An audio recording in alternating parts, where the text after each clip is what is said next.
Durant quelques heures, la star des allées, c'est lui, le mouton vendéen. Les éleveurs, munis de leur paire de ciseaux, n'ont qu'une seule idée en tête, pas un poil de laine plus haut que l'autre. Que ce soit vraiment comme une pelouse, très régulier, sans petits brins qui dépassent, mais vraiment rien du tout qui dépasse, quoi.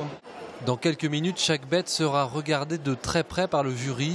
Pour les éleveurs, obtenir un prix ici à Paris, ce n'est pas juste pour décorer leurs murs, loin de là. Un éleveur qui a un prix va mieux vendre dans le temps, hein. C'est-à-dire que ce n'est pas uniquement sur un prix, c'est sur une addition de prix régulière tous les ans qui fait qu'on se dit finalement ce troupeau-là, il est sérieux, il est homogène, il est référencé et dans le temps, il est bon.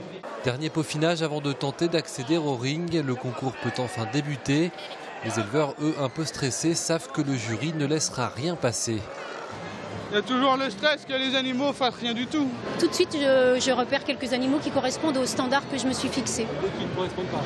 Oui, d'autres qui ne correspondent pas, oui. Voilà, tout à fait. Je pense que je vais remonter.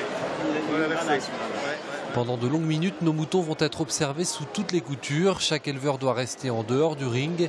Un moment pas forcément de tout repos pour eux. D'habitude, je ne suis jamais là contre le ring. Je suis toujours parti ailleurs. Parce que j'aime pas entendre les résultats et j'aime pas voir les juger les bêtes. Alors je reviens quand c'est terminé, puis je prends ce qu'on me donne.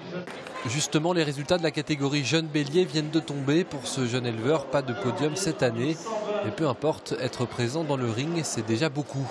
Le jeune agneau, il fait avant-dernier. Bon, déjà, pour un premier salon, c'est pas mal de ne pas finir dernier. À 22 ans, être à Paris au salon de l'agriculture avec ses animaux, c'est déjà une belle victoire. Une victoire qu'il tentera d'obtenir l'année prochaine encore. Le mouton vendéen a quelques belles années devant lui, ici à Paris.